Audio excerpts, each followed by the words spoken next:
Welcome to Indiana Sports Beat Radio, presented by Andy Moore Honda of Bloomington. Know your role and shut your mouth, you jabroni! Fires upfield into the end zone. It is caught. Jelani Woods, touchdown!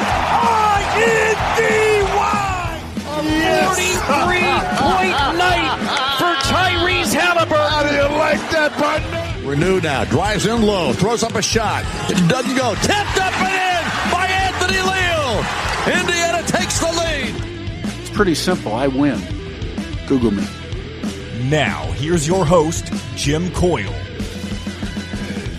Hello, fine people. I appreciate you being with us here on this Tuesday. Welcome aboard to the Hard Truth Distilling Company studios. And we've got another lockdown show for you. Mike DeCourcy will join us, Chronic Hoosier, Dustin Dopirak, and we'll talk about the NBA Pacers Media Day that happened yesterday. The Major League Baseball playoffs are set. Got some college recruiting news to talk about. Caitlin Clark deservedly wins Player of the Year. Sad news, and Dikembe Mutombo passes away from brain cancer at the age of 58. And the great and how do you, not mystifying, but controversial Pete Rose has passed away at the age of 83. And I have to say that Pete Rose was probably my favorite athlete growing up as a kid. Charlie Hustle. And I believe he belongs in the Hall of Fame as a player, no matter what, no matter betting on baseball, but that's an opinion that can be argued from here to the moon and back, probably pretty well on both sides. But as a player, man, he was one of the all-time greats, without question. He broke Ty Cobb's all-time hits record. And I was just listening to a clip from President Ronald Reagan calling Pete Rose after he did that. And the funny thing about that is, he said, Ronald Reagan, president, said, I'm a fan of yours. He said, but ironically, I was also a fan of the guy that held the record that you broke. And I'm like, holy crap, that's a long time ago. That was pretty wild to be able to do both of those. But appreciate everybody hitting us up on the Andy Moore Honda hotline as well. Hope you're having a great day. Looking forward to it. Mike DeCourcy joining us, Chronic Hoosier, Dustin Dopirak. The Big Ten admits a mistake in the Minnesota-Michigan game, in which Minnesota needed and converted an onside kick with about a minute 27 to go in the game, trailing by 3, and they got the ball back, but was called for offsides.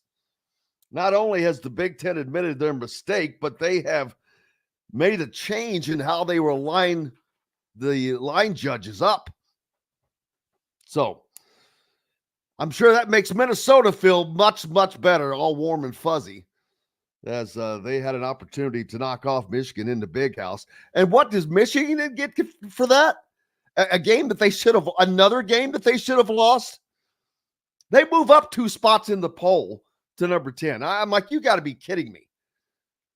It's just such a joke, but Michael says, let's see, what got some chatter going on the Andy Moore Honda hotline about the MLB Hall of Fame,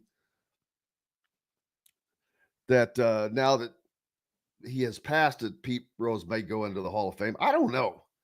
I think that I don't know what they end up doing. I honestly don't. They have made it that far without it, but it's not something you can ignore. He did too much. He was too much a part of the game. He was a central part of the Big Red Machine. And he's the all-time hits leader. Can't take that away. He did what he did, but he also achieved what he achieved. So I don't know. But yeah, man, he was the one that I looked up to. Dikembe Mutombo, it's sad about his passing as well. A little wave of the finger in honor of Dikembe Mutombo. Some college basketball recruiting news that may or may not hit close to home for Hoosier fans. Darius Adams, the number 19 combo guard in the country, has committed to UConn. Now, does that affect Braylon Mullins' decision? As UConn and North Carolina are in his final three along with Indiana, I think that ends up being Indiana regardless, but Indiana fans have that going for them, which is nice. Caitlin Clark deservedly wins the Rookie of the Year for the WNBA. I mean, who else was going to win it? My God, she set all kinds of records. There was no discussion on that. And I know that even if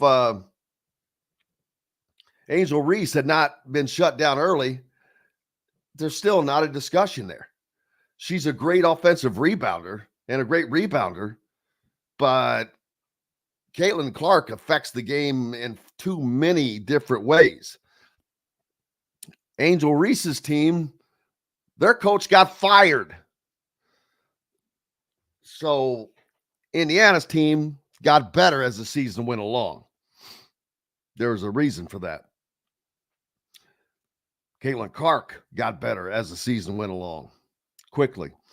But, yeah, no doubt about that. And congratulations on that. She absolutely deserved that. And I'd like to see the reaction around the league from some of the certain group of players. I've never seen anything like this. The way that Caitlin Clark has been received by some of these players. Never in any sport, this is the most catty thing that there is. And it's almost humorous. I mean, Caitlin Clark is basically saying, hey, man, I just want to play.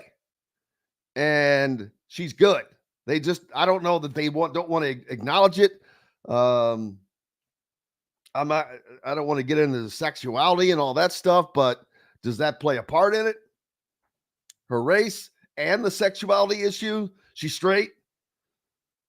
White? Does that matter?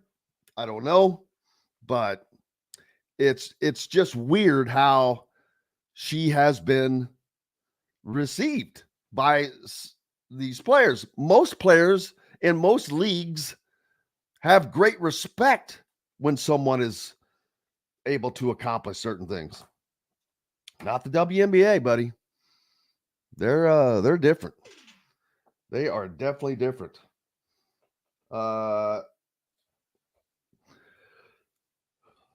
So we'll talk about that a little bit more with Mike. You know, Deion Sanders in Colorado, they get a lot of attention. Lots of attention. Every time you turn around, ESPN or somebody's talking about Deion in Colorado. Why? What have they done? Not much of anything. All about blinging. All about blinging. They get attention, but Curt Cignetti in Indiana are getting it done. Is it not hilarious how funny or how odd that you've got someone who has not gotten, who hasn't done much, but it's been all a bunch of chirp, gold headphones, on the sideline and all that stuff. But yet Curt Cignetti and Indiana have, all they've done is break all these 100-year-old records and this and that. And, but they don't get the attention that Colorado and Deion does. It's all about made up. It's what they want to project is important. Michigan being a top 10 AP top 10 team right now. That's the biggest bunch of crap. Are you kidding me? They're not a top 10 team. I don't care that it says Michigan on the front of their damn jersey. They're not a top 10 team. They don't even have a freaking quarterback. But whatever. The polls are just dumb. Now, there's chatter that the Big Ten and the SEC are going to maybe potentially work out some kind of scheduling agreement. We've kind of heard that before. But this is in football. Now, but part of that may lie on whether the SEC goes to 9 conference games as the Big Ten plays now. It's a big difference when you have 8 versus 9 and you can go out and schedule that 4th non-con game. But also along with this is they're trying to they would like to see 4 college playoff spots for each of those conferences, or those conferences would like to see that. Now, the other conferences are not having any of that. That would also probably require them to move it to a 14-team playoff. But I'll tell you, I'm not this highest ranked group of 5 crap is crap as well. So one year you've got a team from the group of 5 that's ranked 25th, but you've got a team that's in a conference, a Big Ten or the SEC, that's ranked 20th, but they're sitting outside because there's more teams from the conference that push them down, but yet a team that's not as good is going to get to play just because. That's crap. Put the best damn teams in. Period. End of story. There's talk about doing away with the College Football Playoff Committee, which who's going to control it? The SEC and the Big Ten definitely would like that.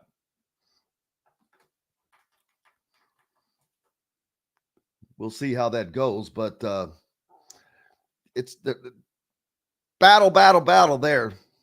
Now, ESPN has the rights to the College Football Playoff TV rights.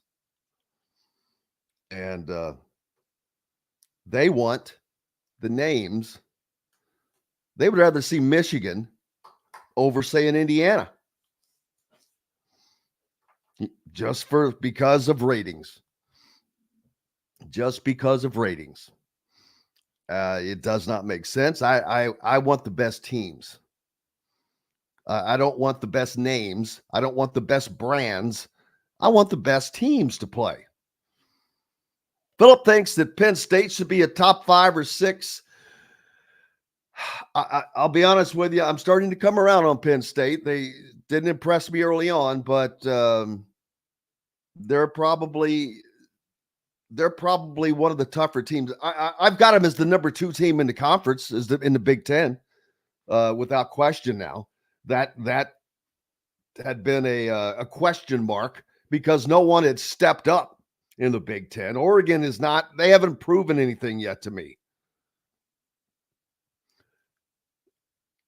Indiana's proven something to me. Indiana's up in in my top 4, I believe.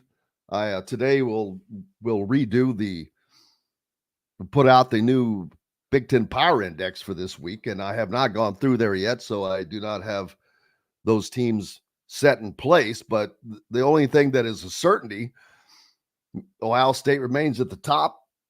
Penn State will now move into that second position where they were tied last week with Illinois. Illinois is going to move down a little bit, but not a lot. I was impressed. I've been impressed with Illinois. And that did not cease by them losing at Penn State the way they did. They were in that game. Now, Tom Allen's defense has come around. They held Illinois to 7 points in that game. And Altmaier is quarterback for Illinois, playing very well. It's going to be a fun rest of the season, and I'm looking forward to it, man. I'm here for it. I am excited about it. Mike DeCourcy on the program. He'll join us next here from the Hard Truth Studios. We're back with more. Thank you for being with us right after this. Indiana Sports Beat Radio is brought to you by the fine folks at the Hard Truth Distilling Company, including Big Woods Restaurants and Quaffon Beers. You can find their great products in your area. If not, ask for Hard Truth. Their great products like their Hard Road Rye, Sweet Mash Bourbon, or the Toasted Coconut Rum. Ask for the Hard Truth. In the market for a new or used vehicle? Well, nobody beats the prices and selection of Andy Moore Honda in Bloomington. Right now, get a brand new Honda with no payments for 90 days. That's right, 2023 and 2024 Honda Pilots, HRVs, CRVs, Honda Ridgelines, payment-free for 90 days. Or get 0.9% APR financing for 36 months on a 2023 Honda Ridgeline. Go to AndyMooreHonda.com and get more to your door. If you're looking for a home in the Indianapolis area, you need Cheryl Sizemore from RE/MAX Advanced Realty. Cheryl Sizemore has over 2 decades of experience, and that could be the difference in you getting the home you want in today's tough housing market. Reach out to Cheryl Sizemore from RE/MAX Advanced Realty at Cheryl@IndyHomePros.com or 317-298-0961. Cheryl Sizemore from RE/MAX Advanced Realty. Let Cheryl Sizemore get you in the home you want today. Cheryl@IndyHomePros.com. Looking for someone to cater your next corporate event, family reunion, or tailgate? To some, a garnish may be nothing more than just a decoration put last on a plate. But in Bloomington, catering starts with Garnish Catering. Serving all of Bloomington and surrounding areas, Garnish Catering is waiting to help make your next event one to remember. Planning a great event shouldn't have to be stressful. Whether we quote you just for catering or a total event package, you can trust that you're making the right choice with Garnish Catering. Visit garnishcatering.com. That's garnishcatering.com. Garnish Catering is a proud partner of WOW Food Group. Whether it's a night out with the family, after work with colleagues, or catching the game with friends, Bubba's 33 is the place for you. Bubba's 33 offers a mouthwatering menu of selections that are all made from scratch every day. The portions are big, but the prices are small. And with over 50 big screen TVs, you'll never miss the big game. Bubba's 33, pizza, burgers, beer. Country living is just a swing away. It can be hard to find the exact home that fits your family's needs, so there couldn't be a better time to build a new home with Property Shore Construction. Now building exclusively south of Bloomington within the Stonecrest Golf community. Choose from one of the gorgeous Stonecrest Signature Series house plans. We have several lots available with scenic views of the golf course. Contact Amy Rhoda with Revesco Real Estate for additional information. 812-583-0919 or go to mystonecrestliving.com. That's mystonecrestliving.com for more details. Enjoy healthy, delicious meals at home without the hassle with the Fresh Fork. Chef-curated, ready-made meals delivered right to your doorstep. Proudly fueling IU athletes and now available to you with a menu that's always fresh and diverse, from hearty proteins to fresh salads. The Fresh Fork empowers you to make better food choices without compromising. Let the Fresh Fork help transform your lifestyle for a healthier way of living today at thefreshforkonline.com. Use promo code RADIO20 and get $20 off your first order. This segment is brought to you by the Rusty Gator in Bedford, where oceanic flavors meet southern charm.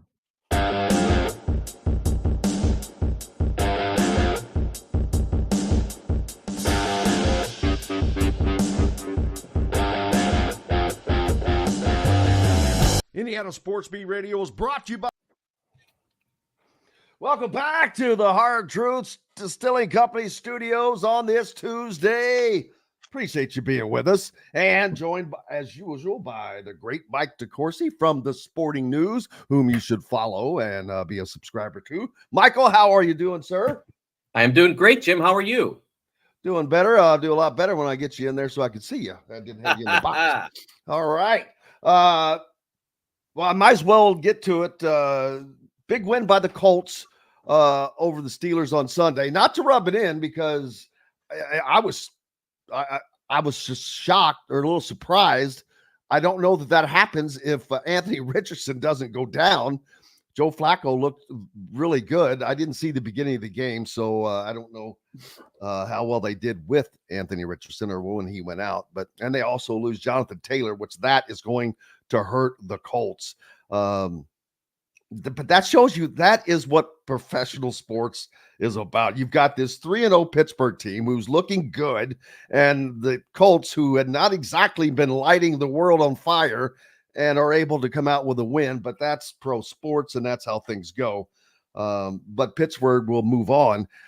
I think that they've got a good team this year, and they're going to be fine. Colts, they're going to be up and down, but that's just, it's one of those oddities about pro sports. The minute you think boom, a game like that'll happen, where the outcome that you don't expect happens. But the Steelers are still a very solid and good team again. Well, I think they have a good team. I thought, honestly, that they were due to not be ready for a game with the Cowboys coming in this Sunday, 3rd out of 4 on the road, 3-0 start that inflated them. I was not at all surprised that, first of all, I wasn't surprised that they lost. I did suggest I think one of the, like, you have to pay attention sometimes if you're looking at these things to what the odds makers say, because the line on that game was 1.5, round 1.5, depending on where you shop, and that said to me right away that I was thinking right because they weren't saying the Steelers were going to come into Indy and dominate. They were saying that this sounds like a time when they might be ready to drop one, and they came in with a plan for Anthony Richardson that didn't go great at the beginning, but I think they suspected it eventually would work as they did some wearing down of the Colts offensive line. I think they thought it would eventually work. But then Joe Flacco comes in because of Anthony getting hurt. And honestly, it was shocking to me, Jim, that the Steelers never changed from their original plan. They continued to rush for and play zone behind it, as if Joe Flacco, in his 300 years of professional football, had never seen something. Yeah, I mean, it made no sense at all. And they made Joe Flacco look like a young buck because he was just smooth as could be. Well, he didn't face much pressure. There were the touchdown series that basically clinched the game was one circumstance in which the touchdown series, they got to him twice with the regular rush, and he got away twice with intentional grounding. And once they looked at it and said it wasn't, the second time he clearly was in the pocket and threw it out of bounds, and there was no one there. And they didn't call it that time. And that ended up really, I think, hurting the Steelers because they thought, okay, we'll get there. And they didn't. They didn't in that series, which was also aided by the penalty against Minka Fitzpatrick, which was kind of dubious. And then the next series, they didn't get there at all, and they didn't send any pressure. And I give the Colts full credit for just saying, okay, look, if you're going to do this, we're going to beat you. We're going to keep throwing into the seam and the heart of the zone, and we're going to beat you. The plan might have made sense for Richardson.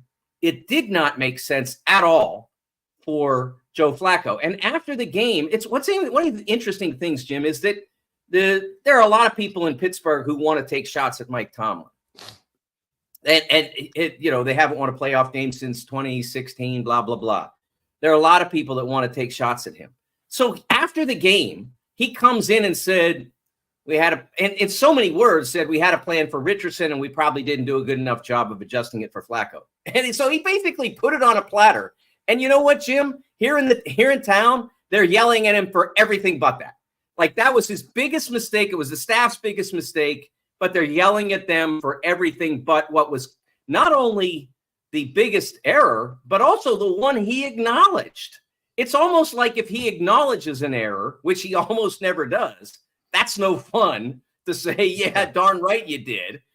They want to invent or hit harder on things that were problems, but much less so to me than that central problem, which was plan for Richardson, get Flacco, not adjust. And that's what won the game in the end for the Colts.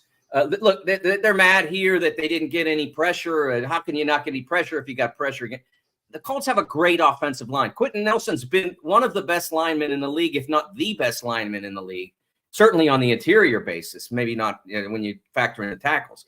But in terms of interior lineman, he is probably the best lineman over the last decade of the NFL.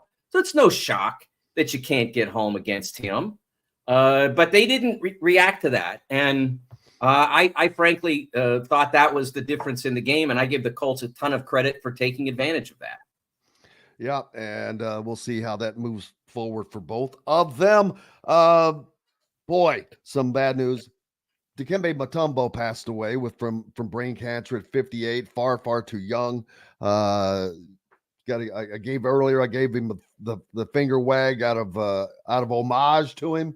No. Those great commercials that he made. And Pete Rose, of course, the embattled Pete Rose, who passes away at 83. The big question now is, will they relent and put him into the Hall of Fame now that he has passed away? I don't know that they do or not, because they've made it this long without it. And it's not a question of whether he deserves to be in the Hall of Fame as a player. To me, that's not even a discussion. But the discussion becomes the other stuff. But I think that there are probably a lot of guys who are in the Hall of Fame that have some other stuff going on that you could compare it to. And you're like, well, what the hell's the difference? Well, I mean, there is a difference, but it's still, at the end of the day, it's all bad. I will say this, Jim. If we just talk about the gambling, there is no way he should not be in the Hall of Fame, because there was never any evidence or discussion that he did that while he played. It was all while he was managing. Okay, so don't put him in as a manager. Why would you? He was mediocre.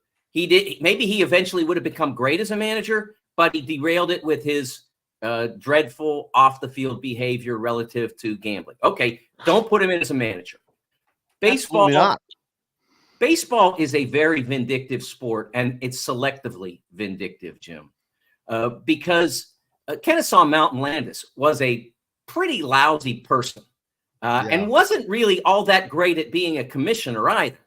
But his name is in the Hall of Fame, and he's presented as this guy who saved baseball because of throwing out the 8 men out by throwing them to the curb. And Joe Jackson has been demonstrated on multiple occasions by journalists who've investigated that scandal to have been relatively innocent of it. He hit 300 in the game, in the series, I think. Well over 300 in that series. Yeah, well over 300 in that series. There is very little evidence. There's some, but there is very little evidence that he participated in it. There is, I think it's been acknowledged that he took money, but not that he necessarily participated. And I guess I think he took the money, but didn't go along with it. Yeah, and I think there's a feeling, but you should have stopped it, whatever. Okay. What he did was awful, and he paid for it with his career. Oh, even if he didn't, even just the part about not telling everybody, hey, this is going on, pretty awful. And he paid for it with his career, but he still should be in the Hall of Fame because he paid for it with his career. And there were opportunities to put him in. There was when W.P. Kinsella wrote the book Shoeless Joe, which became Field of Dreams as a picture. And when John Sayles directed the movie 8 Men Out, which is the best baseball movie and one of the best sports movies ever made. When people talk about Field of Dreams and all those and The Natural, 8 Men Out is the best baseball movie ever made. And if you haven't seen it, go watch it. John Sayles did a brilliant job. And it was one of the most heartbreaking love stories I've ever seen. And when I say love story, I mean the love of the game baseball, and not necessarily between two people. But it was just a heartbreaking picture. And that movie and that book combined sort of created a groundswell for Joe to get into the Hall of Fame. And basically they just went, nope. They're doing the same thing now with the steroid players. the alleged steroid players that they won't let in, while they let others in from the same era that they have no idea whether they did or didn't. So I don't expect Pete to get in my lifetime, because that vindictiveness never really seems to die in baseball. It's one of my real issues with the sport. I have many others, but that is among it's way near the top, because they are very selective about who they punish in the game of baseball, and I can't countenance that. Yeah, I agree with you, and it's sad because there's no way that you don't put in one of the singular greatest players of your sport, and he was one of the singular greatest players. He broke a record. It was ironic. I was listening to some sound before we came on, and it was Ronald Reagan calling Pete Rose after the game, I think, on the field when he broke Ty Cobb's record. He was player manager then, I think. I remember the ball, he had a bloop single into left field, but he said, I'm a big fan of yours. He goes, ironically, I was a big fan of the guy's record that you broke. And I'm like, oh my God. I said, I guess he could have been a fan of both of those guys. I go, that's just crazy to think. But I grew up, Pete Rose was my guy when I was a kid. I was 8, 9, 10, and Charlie Hustle, the Big Red Machine. I was a Reds fan. Grew up in Southern Indiana where we had the Reds games on, and boy, it was perfect. And so, gosh, yeah, I loved watching them play, and loved watching him play because he was all about playing, man. He played. There was no steroids. The Bob Fosse, was it Bob Fosse at the All-Star game, the catcher? Yes. That I mean, they played an all-star game like it was the game 7 of the World Series, man. Everything meant everything still. He certainly did. He had other things in his personal life, even beyond the gambling, that were highly problematic. And one of the reasons why I was a little bit reluctant last night to sit down and write that he should be in the Hall of Fame, because there were other things that he did or acknowledged that were highly problematic. And so it's hard to mount a case for him when every time you turn around, there's another thing that says, oh, he really was not always the best person. But like I said, there are lots of not great people in the Baseball Hall of Fame. Ty Cobb was acknowledged to be like not a great person. Yeah. So it's a really difficult thing. But in terms of like just baseball greatness, when your Hall of Fame doesn't have the guy who had the most hits of anybody and doesn't have the guy who had the most home runs of anybody, what is it? It doesn't add up. I mean, there's something wrong there. I'm torn on the steroids. I'll be honest with you. I'm torn on the steroids deal. The thing is, we don't know, say like Roger Clemens, we don't know where he was great already, but then where did the steroids, where and when did they start? How much did and the same with Bonds. He was a great athlete, a great baseball player, but there was a time where it went over the line, and so there's no doubt. But the problem with that, Jim, is that we don't know who in that era did not, because they didn't test and they didn't ban. So we don't know who did and didn't.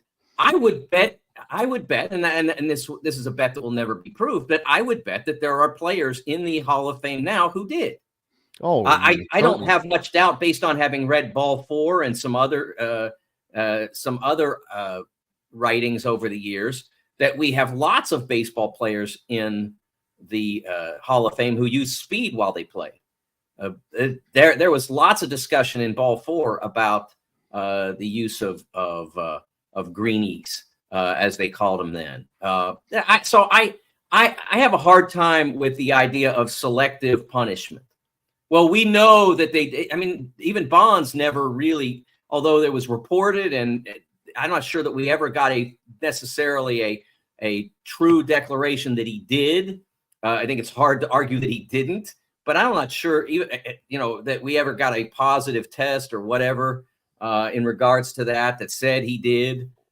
So I think you look at that era, and if you're going to say no Bonds, no Clemens, then I'm not sure how you say yes to anyone. because you just don't know who did and did not. And that's my problem with selecting those two and maybe a couple others and saying no to them. Mike DeCourcy from the Sporting News with us here at the Hard Truth Distilling Company studios. More coming up. We've got some Big Ten football to talk about in Indiana, as well as many others, and how the league is going right now, and the Big Ten SEC.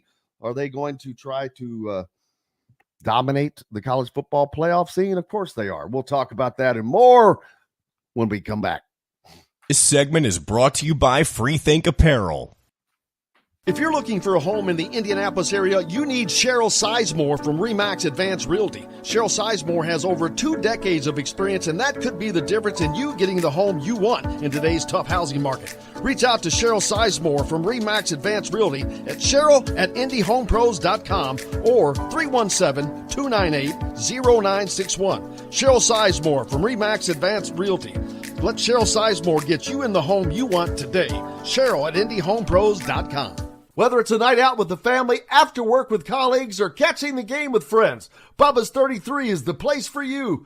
Bubba's 33 offers a mouthwatering menu of selections that are all made from scratch every day. The portions are big, but the prices are small. And with over 50 big screen TVs, you'll never miss the big game. Bubba's 33, pizza, burgers, beer. Country living is just a swing away. It can be hard to find the exact home that fits your family's needs, so there couldn't be a better time to build a new home with Property Shore Construction. Now building exclusively south of Bloomington within the Stonecrest Golf community. Choose from one of the gorgeous Stonecrest Signature Series house plans. We have several lots available with scenic views of the golf course. Contact Amy Rhoda with Revesco Real Estate for additional information. 812-583-0919 or go to mystonecrestliving.com. That's mystonecrestliving.com for more details. Know a team or group needing a fundraiser? Boost Fundraising raises more money faster and offers the most unique and user-friendly online fundraiser in the nation. Your team receives personalized fundraising pages for each team member. Free team-branded promo gifts shipped to each donor. Boost Fundraising does it all. Sports teams, marching bands, charity causes, and community groups. Go to boostfundraising.com and be sure to enter the promo code COYLE, that's COYLE, to receive a discounted fundraiser. Looking for someone to cater your next corporate event, family reunion, or tailgate? To some, a garnish may be nothing more than just a decoration put last on a plate. But in Bloomington, catering starts with Garnish Catering. Serving all of Bloomington and surrounding areas, Garnish Catering is waiting to help make your next event one to remember. Planning a great event shouldn't have to be stressful.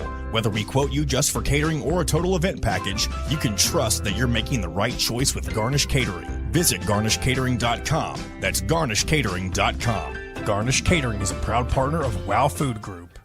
In the market for a new or used vehicle? Well, nobody beats the prices and selection of Andy Moore Honda in Bloomington. Right now, get a brand new Honda with no payments for 90 days. That's right, 2023 and 2024 Honda Pilots, HRVs, CRVs, Honda Ridgelines, payment-free for 90 days. Or get 0.9% APR financing for 36 months on a 2023 Honda Ridgeline. Go to AndyMooreHonda.com and get more to your door.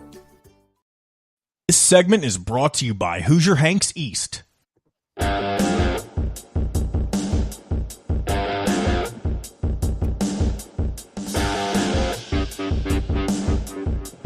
Welcome back to the Hard Truth Distilling Company studios on this Tuesday. Mike DeCourcy joins me. Jim Coyle with you, as always, here at Indiana Sports Speed Radio. Mike, I saw yesterday that the Big Ten and SEC are scheduled to meet in Nashville, it looks like, I think next week, in regards to basically what can we do to dominate the sport. I mean, that in essence, that should be the headline. Big Ten SEC meets to complete domination of college football. But there are the two biggest leagues that have the most power, without question.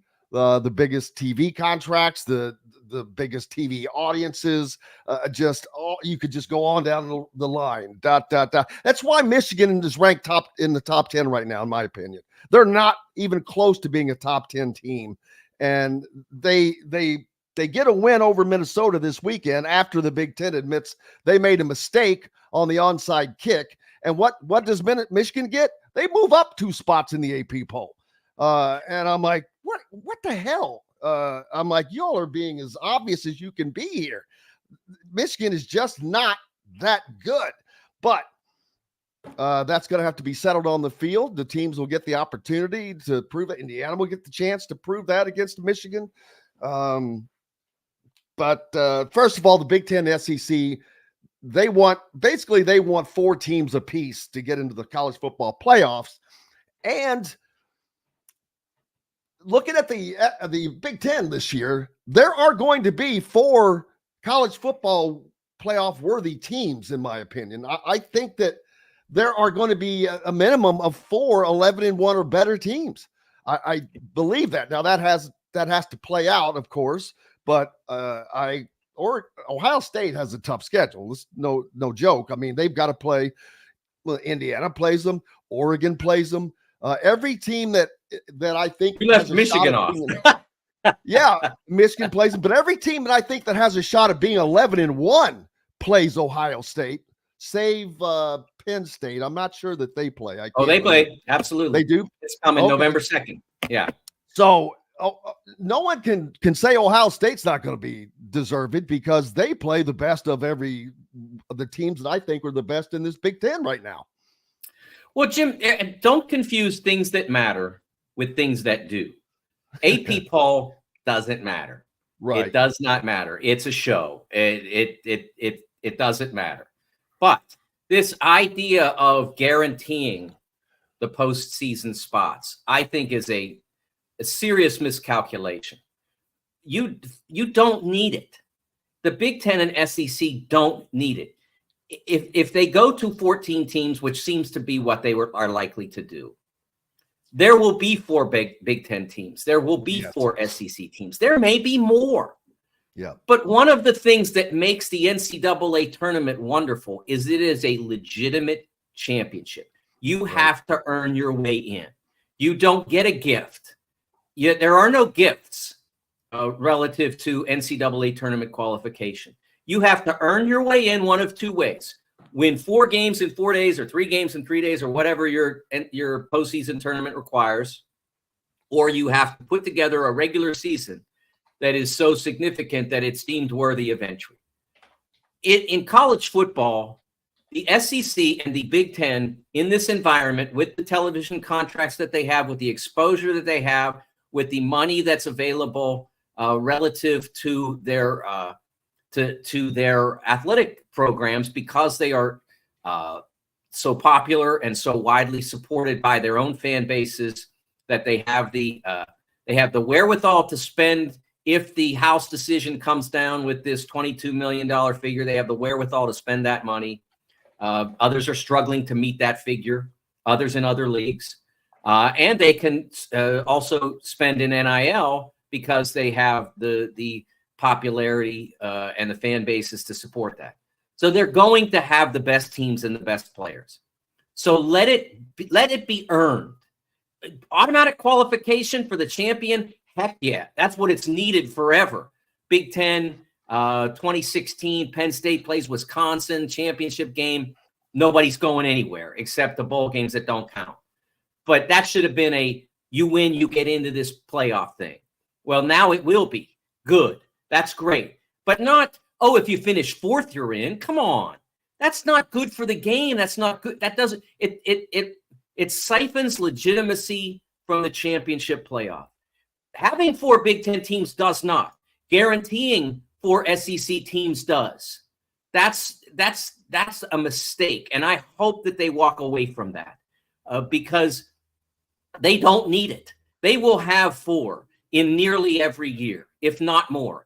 And I also say that there's a possibility that if they do say, okay, it's 4 guaranteed for each, that if I'm on the committee, and I guess that's not inconceivable. It's not likely because I haven't really covered college football on a daily basis for 40 years, but they have put people like me onto those committees in the past. you've had Steve Lieberg was on the committee for a while, former USA Today college writer and USBWA Hall of Famer Steve Lieberg. Paula Bolvin, who's now in charge of the communications program in Arizona State, the Cronkite School. The sports part of that. She's been on the committee. So they have had people like me. And if I were on the committee and you said, okay, you get guaranteed 4 spots, well, why would I give you a 5th? But what if you earn it? Well, yeah, but you already carved out 4 guaranteed. So if you couldn't get that, maybe I don't vote for you. I think it's better to just say, earn it. And they might be both getting 5. Who knows? Or one of them gets 5 in a given year because it may dictate that. There have been years in the NCAA men's basketball tournament when the Big Ten got 9. There were multiple years this decade when that happened, and it nearly came to be 3 in a row because they earned it. And let's not guarantee anything. Earn it. And I would bet anything that if they just not anything. I'm not giving you my house, but I would bet a lot that if they just leave it to earning it, that the SEC and Big Ten will get 4 teams each in nearly every year that the 14-team playoff exists. Yeah, this is going to come down to tiebreakers because this season, I think you're going to potentially see Indiana could be a team that gets left out, but could be deserving of being in. I know that's going to take, as shocking as that sounds. I've been saying that Indiana's going to be favored to win every game they play the rest of the season, save for Ohio State. And if you look at ESPN's computer mock rankings, right, they're favored to win every game the rest of the season and to do so substantially. It's a 60% win percentage against Michigan. So let's say they go 11-1, but you've got Oregon that goes 11-1. You've got Penn State that goes 11-1. And Ohio State goes 12-0. Are all 4 of those teams going to be able to get in? Why not? And I'm saying they deserve to be in. I'm not sure that they'll take that 4th team, especially since it's like Indiana, for example, because of what's here. Michigan is obviously ranked number 10 because it says Michigan on their chest. They're not a top 10 team. But remember, though, in your scenario, I think first of all, what you have to remember is in your scenario, one of those teams is going to have to play Ohio State a second time. Right. But I think that team automatically should, or I think that team should not be penalized. I meant to say that. The runner-up to the Big Ten championship, I don't think you kick them out because they lose to the Big Ten champion, because all that did was give them an opportunity to lose where the other teams behind them don't have to worry about that. Personally, I think that they both should be in. Yeah, I think it's complicated and it's going to be a challenge for the committee. But I mean, what you're saying is possible, but it's also maybe a little unlikely because it's hard to win in the Big Ten. I think we've seen that. Rutgers is playing good football. Nebraska is playing good football. Illinois is playing good football. Illinois and Rutgers they're up there. They're up there right now with Indiana to me as being obviously those are 3 big surprises in the Big Ten, but they're 3 good teams. I'm telling you, Illinois is a daggone good team. Yeah, I think that you're seeing all of that, and so that if teams can navigate that, I mean that's why Ole Miss is getting blistered for the Kentucky loss. Kentucky's a good team. They're playing good football. They almost beat Georgia. They did beat Ole Miss, but that's a tough loss to take by like 31-7 to South Carolina. Yeah, but they've also played really well of late. So that's a tough loss for Ole Miss to take because there's others out there that they may get to. You know, with Texas playing, Texas is great and Alabama's great and Georgia's great, and I'm not sure how many of those. Tennessee's great too. I'm not sure how many of those are on Ole Miss's schedule, but some of them surely are likely to be. And so it's hard to take a loss to Georgia. And that's why for Oregon and for IU, and that's why I keep talking about, 1 week at a time. And that Maryland game I circled and they conquered it. Well, now the Nebraska game. Obviously you have to take care of business up at Northwestern this weekend. But the Nebraska game is another circle the weekend thing because it's not going to be easy. Dylan Raiola is a really talented young man. They've got a good group around him. They don't have the greatest pass blocking offensive line. So part of IU's challenge will be to make sure that Raiola feels the kind of pressure he did against Illinois, which really was the difference in that game. And they did a good job of that against Billy Edwards Jr. in Maryland, sacking him 5 times and getting to him. Yeah, so that's a strength. They have to continue to show that. But that's why it's easy to get excited about IU, and you should, because they're playing great. But it's a challenge in the Big Ten now and in the SEC, especially those 2 leagues. It's a challenge a lot of weeks. If you're going to be great, you're going to earn it. You're not going to just, like in the past, build a roster that is so superior that you're going to cruise every week. You're going to have some games where you're going to fight, and not just in the marquee ones. Penn State, Michigan, Ohio State in the past.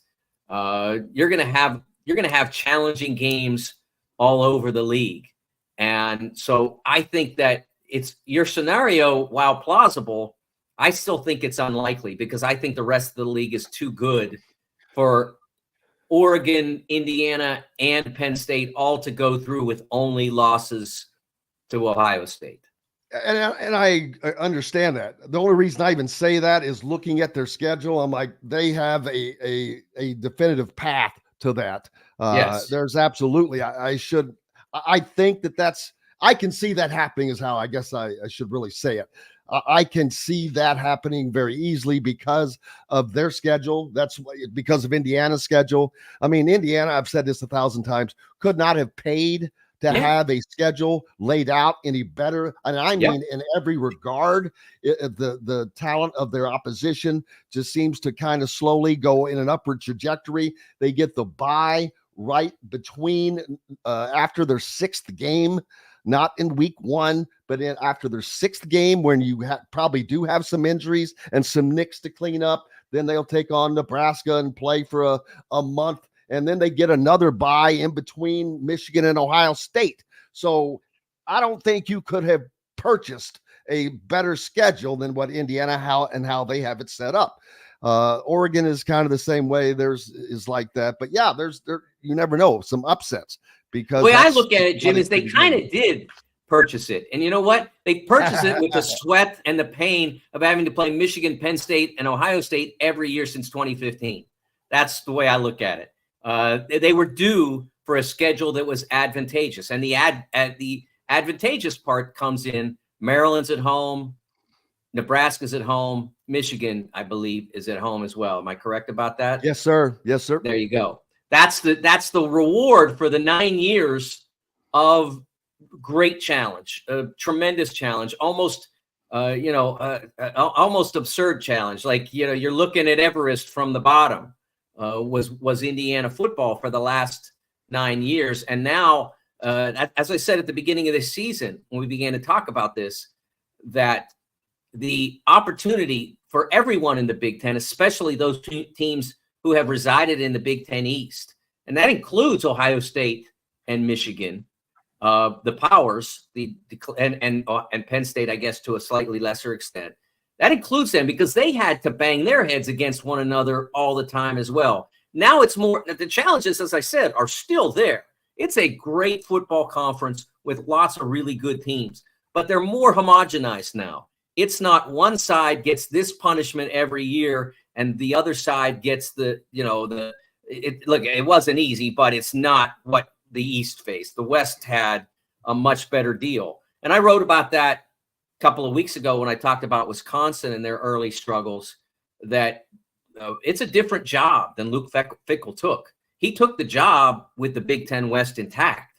And now it's no longer that I just have to beat out whoever's having a good year among Northwestern, Nebraska, Iowa. Now I got to beat the other teams too. And that made Wisconsin's job harder.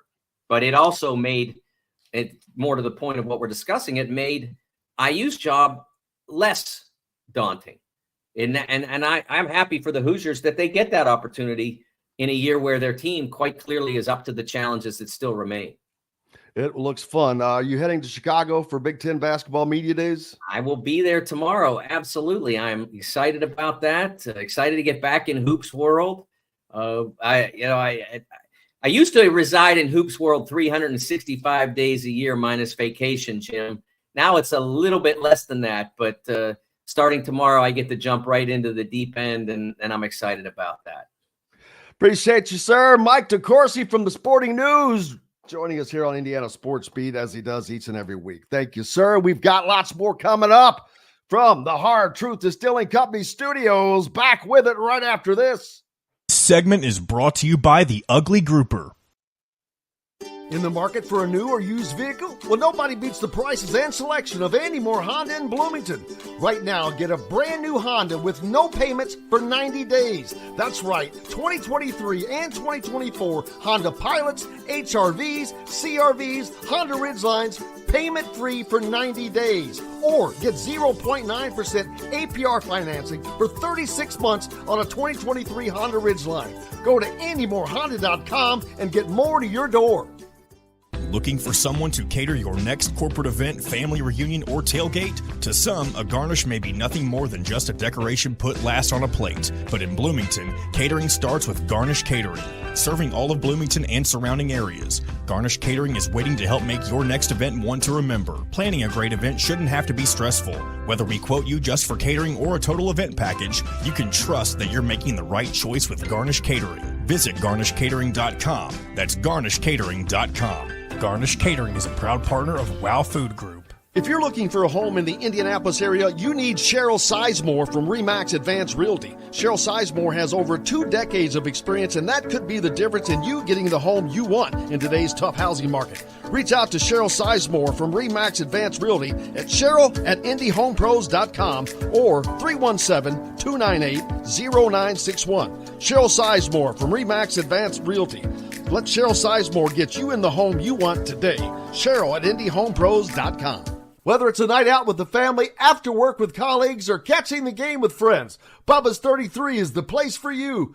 Bubba's 33 offers a mouthwatering menu of selections that are all made from scratch every day. The portions are big, but the prices are small. And with over 50 big screen TVs, you'll never miss the big game. Bubba's 33, pizza, burgers, beer. The Ugly Grouper, located on beautiful Anna Marie Island, Florida, is the place to be, and not just because they have unforgettable meals, including locally sourced seafood. The Ugly Grouper has your favorite craft beers and cocktails, along with live music every day. The Ugly Grouper is family-friendly, able to host private parties, and has the biggest grouper you've ever seen. The Ugly Grouper is the place to be on Anna Marie Island, Florida. Tell them Indiana Sports Beat sent you. Go to theuglygrouper.com for more information. Country living is just a swing away. It can be hard to find the exact home that fits your family's needs, so there couldn't be a better time to build a new home with Property Shore Construction. Now building exclusively south of Bloomington within the Stonecrest Golf community. Choose from one of the gorgeous Stonecrest Signature Series house plans. We have several lots available with scenic views of the golf course. Contact Amy Rhoda with Revesco Real Estate for additional information. 812-583-0919 or go to mystonecrestliving.com. That's mystonecrestliving.com for more details. This segment is brought to you by the Fresh Fork in Bloomington. Welcome back to Indiana Sports Beat Radio, brought to you by Hard Truth Distilling Company and Andy Moore Honda Bloomington.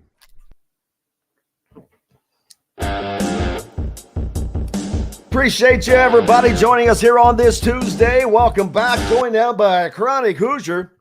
Chronic, how are you doing, sir? I am doing excellent. Thanks for having me back. Absolutely. Always a pleasure. I'm sure you are doing fine as Indiana is rolling through the current football season. And I am going to take credit that I have called this from day one, talked about the path to 6-0. Well, that's out the window for me. Now it's gone to a path to 8-0, but that'll come. But this weekend they take on a Northwestern team, and I've got to be honest. I just looked at the spread on this game. It's 13.5 on FanDuel, so it's probably 14 at a lot of other places. I don't get that line. Northwestern is one of the worst teams in the Big Ten Conference.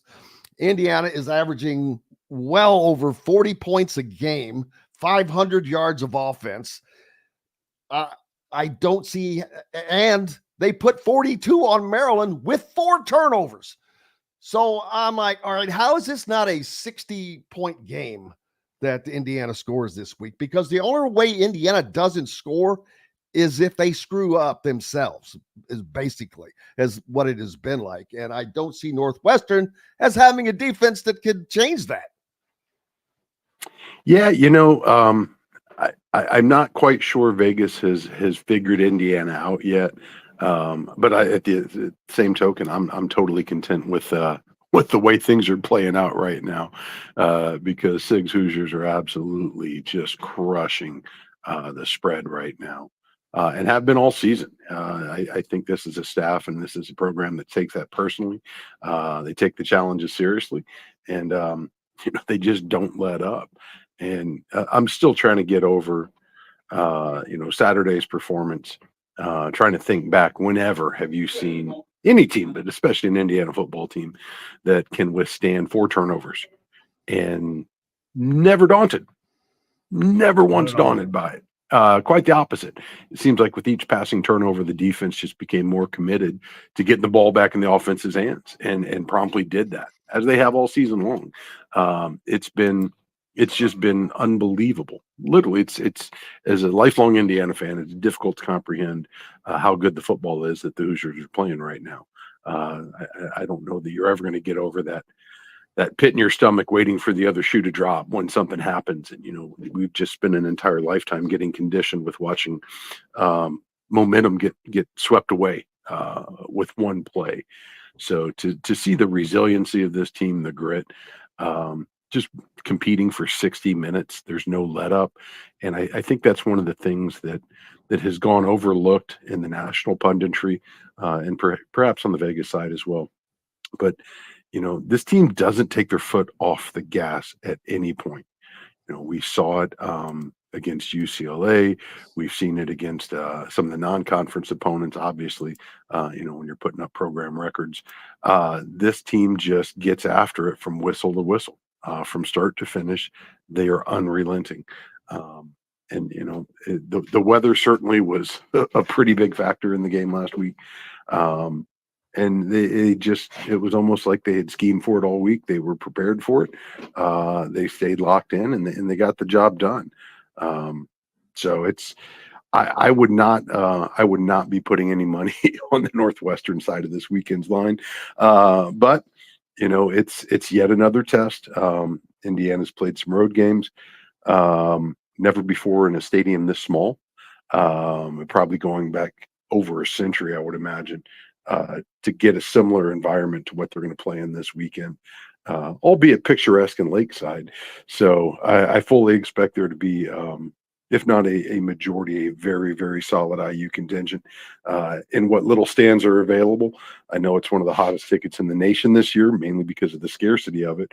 But this looks to be a home game for Indiana.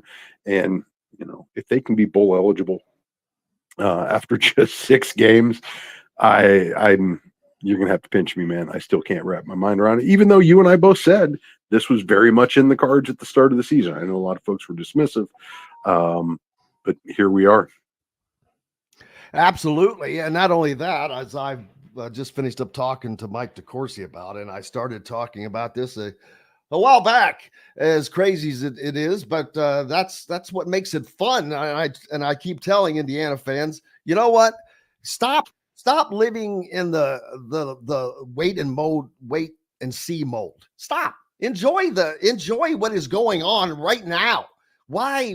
Well, but I'll see if they do. No, stop. Enjoy it. They're doing things they've never done before. They're breaking records. They're 123 years old. They're setting records that have not even been set. They're doing all these things. So enjoy it, because it's going to be good regardless. Team is not only going to be bowl eligible, but they have a 40% shot at making the college football playoffs per ESPN right now. I think they have a better chance than that, but they have a shot at the college football playoffs for real. And it's because they're good. They are legitimately that good. They're one of the best teams in one of the best conferences. And that's just a fact. The numbers bear it out. But they've got games that they have to play to prove that. They're going to have to get by some tough tests. Northwestern at home is going to be tough. With Washington, it'll be a solid team, but I don't see that being an issue. Going to Michigan State is going to be tough because of the environment. And then the big game, the house. Michigan comes to Bloomington this year, and that is an opportunity. That's a game Indiana has to win. If they want to be seen as being one of these elite programs already, then they have to beat Ohio or Michigan, in my opinion. Yeah, somebody just pointed out to me yesterday, according to ESPN, sometime yesterday afternoon, Indiana's actually favored in that game at the moment right now. I think they had a 62% chance of victory, according to ESPN's metrics. So, no, I think you're correct. I think it's, in the end of the season, if this is a 9-3 team or a 10-2 team, and one of those losses happens to beat Michigan, I don't think it dramatically alters the bowl outcome for Indiana. I think from a psyche standpoint, though, you have to slay the dragons. You absolutely have to. Kurt Signetti talks all the time about how you build belief and how that leads to success. And as you were just mentioning, I think a lot of fans are still kind of in disbelief that this is real. Almost some suspended state where they don't want to believe what their eyes are showing them. That's the type of win that absolutely cements that perception that this is a team to be reckoned with. And I personally, it's one of those where when you spent your entire life being kicked around by the Michigans, the Ohio States, more recently the Penn States of the conference, if you want to signal a legitimate and a lasting culture change, you beat those teams. And then you repeatedly do it. We saw during the COVID year how fleeting some of those successes can be. So you obviously have to win the first one, but then you have to make yourself known that this is going to be a hard-fought game every season when you see us on your calendar. And, from what we've seen on the sideline so far, what we've seen on the field, the team certainly believes it, man. They absolutely do. I think with a little bit more time, you're going to see more of the fans. The narrative I've now seen switch is, I'm not getting that invested. He's not going to be here that long. And it's just such a defeatist mentality. I understand the economics of college athletics and, how the big fish prey on the little ones. But, the easiest thing you can do if you want to see Kurt Signetti stick around for a long time, buy the ticket, show up, stay in the seats, support the NIL collectives, support the program in every way you can, because that's ultimately how the culture changes, is when there's community buy-in from all the stakeholders. And, the sideline's the first step. You got to take it to the stands, then you got to get it out in the streets and expand your territory. And you're seeing it in action right now. I'm a big believer in markets. And when you look at the market prices for IU tickets, it's hard to argue that folks aren't starting to believe fast right now. So as we said last week and the weeks prior, get your tickets now. The value is only going to diminish over time from a cost standpoint. So it's awesome to see, and I'm just amazed to see where this one can ultimately end up. Absolutely, it's going to be a fun year. And then looking at on the basketball side of things, I noticed this morning that Darius Adams, the number 19 combo guard in the country, is committed to UConn. And I'm wondering how that may affect the decision process of one Braylon Mullins, whom a lot of people said that they thought he was trending to UConn and this and that. And I've had this as an IU pick since before football started on Rivals.com. But I still think that Braylon Mullins ends up at Indiana. I'm not sure when his decision is coming. I know it's not that far out. But that would be a nice addition to getting Trent Sisley, another in-state guy. But not only that, another high-ranked talent. Darius Adams, ironically, plays at La Lumiere up in northern Indiana. So could have an Indiana combination effect in that there. But getting Braylon Mullins would be a nice addition for Mike Woodson. Oh, it'd be absolutely massive. And I think that news yesterday with the commitment of Adams certainly perked up a lot of ears in the local area, because that just makes his path to playing time there that much more difficult. And it's I'm always curious to see as the dominoes start to fall, how that affects some of these decision processes, and not the least of which is you saw Harrelson and his commitment to Notre Dame, and huge win for Mike Shrewsbury, by the way. Absolutely a monster get for the Irish, quite honestly. Notre Dame's typically gets some good players, but it's rare that you see the elite guys picking schools like Indy, quite honestly. So, but there's also, these guys are watching and they see how the reaction goes, and a lot of that disappointment. That he didn't pick the Hoosiers. I will say I think our fan base is getting better about not showing their backsides when you lose out on some of them, as far as the mentions and some of the vitriol that's directed towards the kids. But Braylon Mullins now has two very, very stark decisions that he can compare and contrast. The way Trent Sisley's announcement was received versus Jalen Harrelson's. I'm just curious to see how that illuminates his path forward here. But I think the Hoosiers are in a good spot with them. I think they've certainly put in the work. This is the class that I think you have to remember. This staff circled when they first stepped foot in Bloomington as one that had a ton of potential, but they made it a priority from the start. And you want to see returns on those investments when you're looking at a 3-4 year pursuit. So this is the payoff month. We're not sure exactly when, but he had announced that it would be sometime in October. And now that some of the options are coming off the board here, it would be awesome to see that name pop for Indiana, and just see how they can build it from there on out, because they're still going to have a decent amount of spots to fill on next year's roster. And I think hopefully you'll see some balance going forward of portal transfers, as well as freshman recruits, the old-fashioned way, if you will. But you're once again looking at a situation where you're going to have to heavily restock the cabinet. So trying to build that continuity for years to come, and maintaining the culture. If we're going to truly see a change in the style of play, how do you start plugging in the right guys for that going forward so that can be sustained? It's going to be interesting. But one of the challenges I have to remind folks often of is, there's a reason that most rosters are nothing but 4 and 5 stars, because typically guys of that ilk are going to want to get on the floor sooner than later. So you have to, I think, temper your expectations a little bit, because you're going to have a pretty significant backcourt coming in next year, or returning next year in all likelihood. So as you start looking to add more guards, keep in mind, there's only going to be so many minutes to spread around. So it'll be interesting to see how they balance it out. Obviously, I think the front court's going to come back into a sharper focus going forward in the recruiting after all these years of pining for shooters and ball handlers. They may need to put some more length on the roster here, but it's going to be interesting to see. But I do think that the Mullins decision is going to be a massive domino that likely sets the table for the rest of what's to come in that class.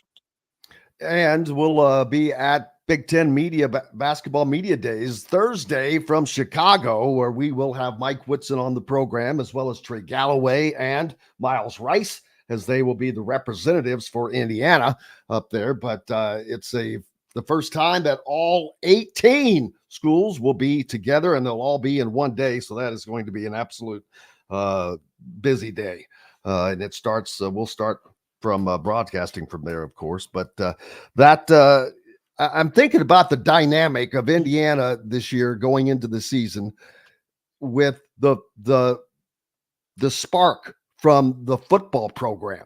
And because normally you're going in and it's just been kind of ho-hum. There's nothing. People are waiting for basketball. So because there's nothing to keep them occupied. That's not the case this season. As a matter of fact, this football team is going to continue to gain more and more traction, I believe, and more attention as they go forward, because they're going to be playing somewhere in the postseason without question, whether that's in the college football playoffs, and if it's not, it's going to be in a damn nice bowl. They're not going to be playing in Detroit or even Nashville for that matter. I cannot imagine them anywhere besides California or Florida. Yeah, no, Indiana is certainly slotted for an awesome position right now. It certainly looks like some warm weather is in store for the Hoosiers come late December or January. I just want to see how high they can land. And if they can sustain this, I do think if they can get to the 9-10 win threshold, they very well should be in the conversation for the college football playoff at that point. And this is otherworldly that it's here, but it is. And we talked about this when the expansion was in the works and it was being debated.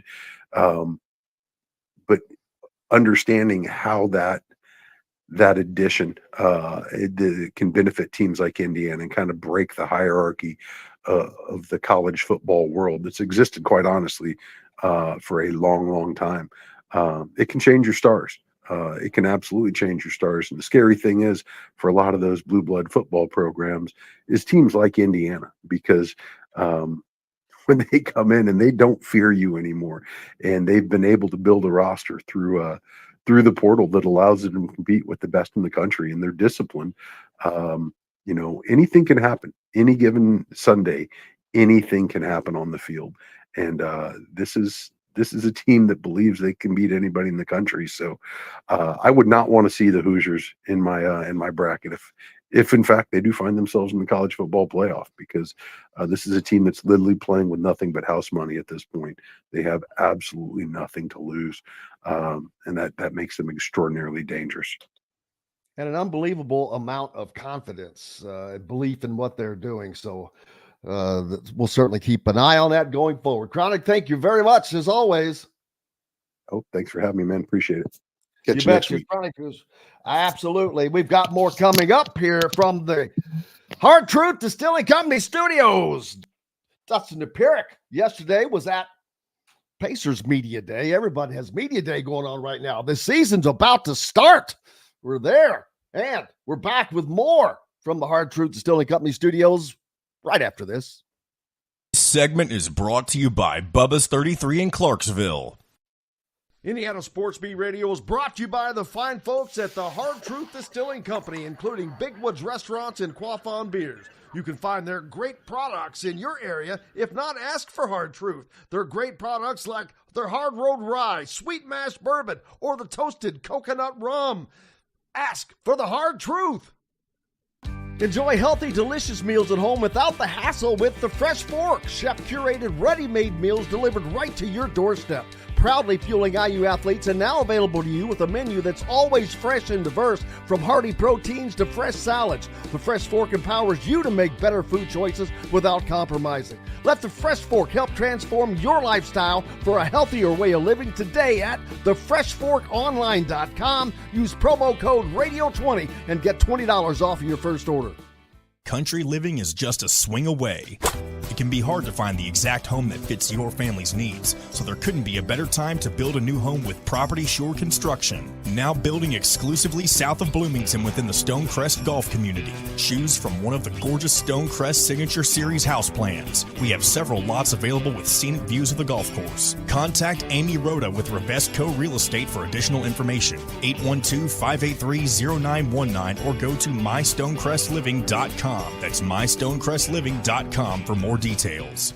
Whether it's a night out with the family, after work with colleagues, or catching the game with friends, Bubba's 33 is the place for you. Bubba's 33 offers a mouthwatering menu of selections that are all made from scratch every day. The portions are big, but the prices are small. And with over 50 big screen TVs, you'll never miss the big game. Bubba's 33, pizza, burgers, beer. Looking for someone to cater your next corporate event, family reunion, or tailgate? To some, a garnish may be nothing more than just a decoration put last on a plate. But in Bloomington, catering starts with Garnish Catering. Serving all of Bloomington and surrounding areas, Garnish Catering is waiting to help make your next event one to remember. Planning a great event shouldn't have to be stressful.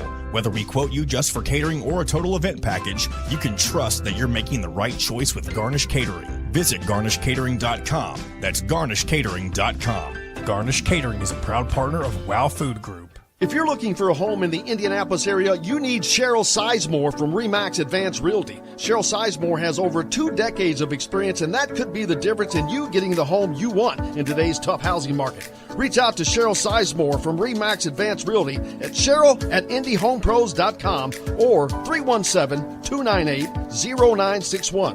Cheryl Sizemore from RE/MAX Advanced Realty. Let Cheryl Sizemore get you in the home you want today. Cheryl at indyhomepros.com. In the market for a new or used vehicle? Well, nobody beats the prices and selection of Andy Moore Honda in Bloomington. Right now, get a brand new Honda with no payments for 90 days. That's right, 2023 and 2024 Honda Pilots, HRVs, CRVs, Honda Ridgelines, payment-free for 90 days. Or get 0.9% APR financing for 36 months on a 2023 Honda Ridgeline. Go to AndyMooreHonda.com and get more to your door. Segment is brought to you by Reynolds Family Dentistry in Sellersburg. Welcome back to Indiana Sports Beat Radio, brought to you by Hard Truth Distilling Company and Andy Moore Honda Bloomington.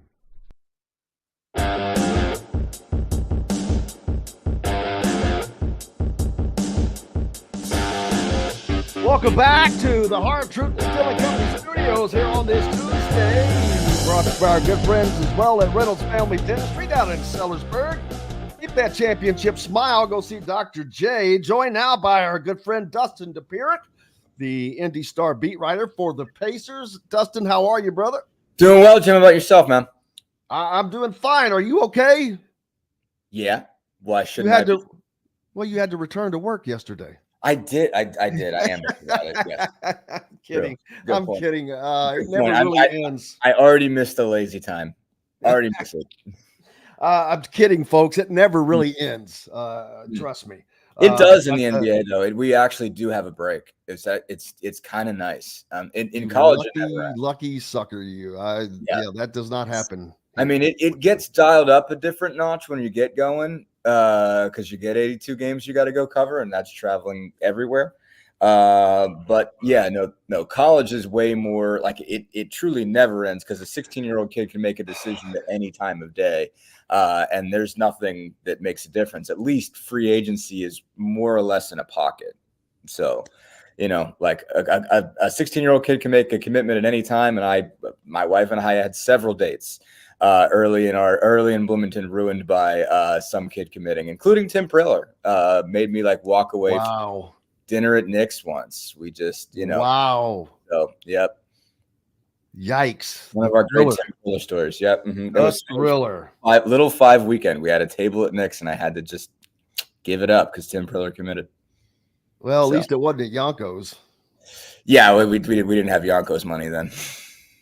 Or at the Hard Truth Distilling Company out in Nashville. Better yet, that would have been even worse out there in that beautiful place. Well done. Well done. Look, that was great product placement right there. Well, that's professional right there, my man. Thank you, sir. I'll have to get you and your wife invited out anytime to the Hard Truth Distilling Company, the great restaurant they have out there in Nashville. Just a great place to spend a day. Watch a game if you want. I'm going to hear, I got a quick 54-second clip from yesterday from the media day, and I already accidentally started it. Daggone it. And I think this is Miles Turner talking about not relying on, last year, there's still more. That's not the high mark. I've always been a fan of James. I feel like he's someone who he passed the eye test. He's huge. He's all of 7'1", very long, very athletic, has all the intangibles. And I have spent time with him. Him and Isaiah Jackson, they came to Dallas, for a few days, and we worked out together down there. And James is just someone who needs an opportunity. I feel like once he gets the opportunity that he's been looking for, he's going to take it and run with it. He's someone that I'm personally, I'm going to be around. I'm going to be in his ear, and it's genuinely because I want to see him succeed.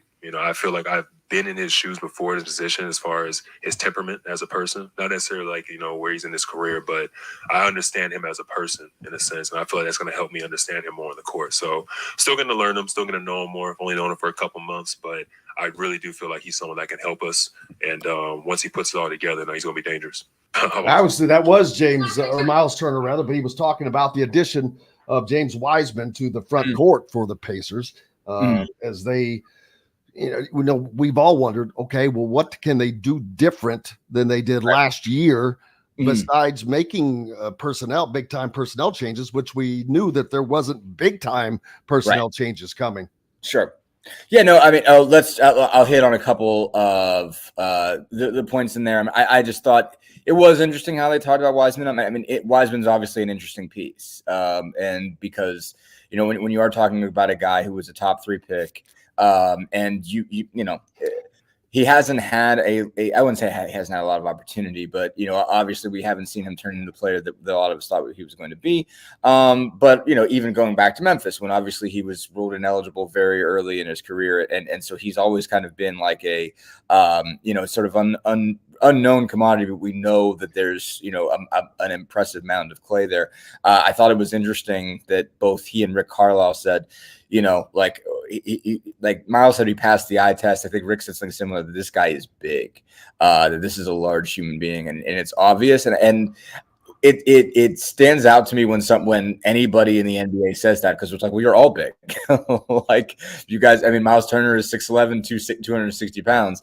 So when Miles Turner says something like, yeah, like, like you stand next to James and he's really, really big. And I'm like, well, what are you then? Like, what do you, how, if it's, I guess if it's impressive to you, then it's going to be impressive to me. So I think the point that they're trying to make or what kind of gets across there is that the size here is legit, and they still really believe in what he can be, what he is physically, and that's going to be able to translate. And so, obviously at this point he starts as a third string center, but the third string center gets minutes, not a ton. Generally you're not part of the second unit. Isaiah Jackson, I presume, will begin the season in that position because he's been, effective in his opportunities. But throughout Jackson's career, he's been in a battle with Jalen Smith, and I imagine that he expects it's going to be similar. I think Miles Turner expects it's going to be similar, that Wiseman's going to get opportunity. He doesn't have to carry the burden of anybody thinking, okay, when is he going to be the starter? Like, when is he going to earn, the right to be the number 3, have been the number 2 pick and whatever money he's getting. In this case, he's on the veteran minimum. So anything you get out of him is kind of a bonus. But I think they think he'll be productive in that state. Miles Turner is the center. He's the guy. So even if we're maxing out, Wiseman's looking at 10 to 15 minutes tops, on an average night, even if he beats Jackson out in the long term. So we'll see where that goes. But I think he's going to be an interesting, effective guy. But to hit on your broader point, they obviously spent a lot of time talking about, what it's going to take to build on, last year or at least match last year. I think Tyrese Halliburton made a really good point of saying, hey, the East was really close last year. I mean, like extremely close. And, more or less I think the Knicks won 50 games, the Pacers won 47. I think that the 76ers also won 47 games. So 2-7 was separated by all of 3 wins. That was the difference. And so I really think, obviously Boston was well out ahead of everybody. The Celtics won the East by 14 games. Won basically, the number 1 seed by 14 games, and then obviously swept the Pacers in the Eastern Conference Finals to get to the finals and win the whole thing. But there was basically no separation between 2 and 8, really. I think the Heat were 4 back. And so what they obviously have to look at it as that you could have shaken up last year's playoffs 1,000 different ways, and it could have gone, shaken out. You could have had a bunch of different teams in the Eastern Finals. Separation that, okay, the Pacers were ultimately the team that made it, but they weren't that much better than the Knicks or that much better than the 76ers or that much better than Milwaukee. They won those series, which matters, but they know obviously they got some benefit from the injuries. Which is not to say they didn't accomplish anything, but it is to say that there's not going to be a whole lot of difference there in who gets who wins playoff series and who doesn't. It's going to come down to finer details, and they have a sense that that's going in. All right, that's what this looks like. You really have to be able to sustain success. You know, like the regular season is going to matter for seeding. You know, it could be, you know, 1 game, 2 games, 3 games is the difference between you being the 2 and you being the 6. And you know what that means for home court when it comes to playoff series. You know, that's what it's going to look like. So you have to have a sense that you know, finer details are going to matter, you know, like making sure that there are as few games as possible that you come out and you're just a wreck as possible. I mean, like it happens in the NBA, you know, every team has a couple of games when they come up and they're just not there. Out of 82, you're going to have a few of those, but you can't have many. And you know, and they can't have as many games as they had last year where they're losing to somebody like the Washington Wizards. You know, they didn't lose to the Pistons, but they lost to the Wizards, they lost to the Spurs, they lost to the Blazers twice. And you know, you have to view it as you can't lose games like that. You can't miss out on opportunities like that, because that's going to be the difference between you being seeded well and you not being seeded well. So they have a better sense that it's going to be like that. They also know they have to be better defensively, and they have to start better defensively. I think they have reason to have faith that they'll be a better defensive team than they were certainly at the beginning of last year, because they did eventually come to a conclusion on a lineup that fit, basically with a balance there where you have Halliburton, Siakam, and Turner, you know, getting you the scoring in the first unit, and you know, so then you have Nembhard and Nesmith to balance that out with defense, 2 really trustworthy guys that can guard. But even when they really had their defensive unit together, they still weren't a great defensive team. They were a bottom half defensive team. So they're looking at ways to, okay, how can they get better at keeping the ball out of the paint, where they were the worst team in the league in terms of giving up points around the rim. You know, what do they have to do to get better there? So that's a lot of the things that they're talking about right now. And what it takes to be better on that end. So you're winning more games, getting yourself seated better, and putting yourself in a better position, you know, when it comes to playoff time. Who would you consider the veteran on the Pacers? Well, Miles. Well, there's Miles, and then there's James Johnson. James Johnson is the veteran, not the unspoken presence. I mean, James Johnson is there to, you know, obviously talk everybody up, and when there's a fight, stand up, look at the other team in the eye and say, you really don't want to mess with me. And they realize they very much do not. And they sit back down. Basically, like James Johnson will make $3 million a year to stand up and make sure everybody sits down. So, but, you know, so he has a veteran presence that matters. Obviously, he's the oldest guy on the team. But you would say, you know, Miles, even though I think TJ McConnell's got a year on Miles, you would say it is Miles is if there is a captain, it's probably Miles Turner at the end of the day. He's been there this is his 10th season with the Pacers. McConnell's coming into his 10th season. But he obviously spent near the beginning of his career with Philadelphia. You know, Miles has been there through a lot. This is his third, you know, Rick Carlisle's third head coach, you know, with the Pacers. So he's seen a lot. I think, you know, he's the franchise's all-time leading blocks leader. I think everybody looks to him the most, but I mean, there is a kind of leadership consortium. You know, obviously I think you have, you know, Tyrese Halliburton certainly is the team's guy, basically is the centerpiece of the entire roster. You know, Pascal Siakam is the guy who has the title. And you've seen him kind of take on more of a voice this year. He's you know, around the same age. I think he just turned 30. So you know, you saw him take on more of a voice this year, and you know, not just this year, but I mean, toward in the playoffs last season, but this offseason. I mean, I think they did another retreat this year. Last year they went to Nashville, Tennessee. This year they went to Orlando, where Pascal Siakam has his own, you know, basically his own court. It's practically you know, it's practically an arena, but it's bigger than Buddy Hield's court. So, you know, it's a full court, you know, facility they have down there. So everybody went down for about a week, you know, prior to camp, just to get used to, you know, just get around each other again, basically have, you know, some time away without coaches. They had some kind of player development personnel helping them out down there, but, you know, not Rick and, you know, not Wade Pearson, not guys like that. And so Siakam, he put out some stuff on his Twitter about, you know, kind of speeches he was giving at the beginning of those practices. So you're seeing a bunch of guys develop into those roles, but I would think if you say, okay, who is the captain more than anything else, I think you'd still say Miles Turner first. Normally like we think of the Milwaukee, of course, you know who we think of.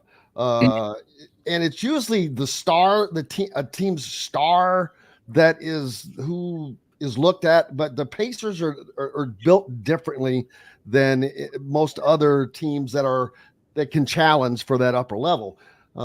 They're not based on stars. Not that they don't have good players. I'm not saying Tyrese Halliburton's not a great player. He's all-star, but he's not to that level, I think, of those guys yet. And so that it's kind of spread out as far as who the Pacers seem to look to. You've got all the Pascal Siakam who came in. He's a big piece, obviously. So Miles Turner, Tyrese Halliburton. So it seems like it's just really spread out at the top. There's not a guy that they look to.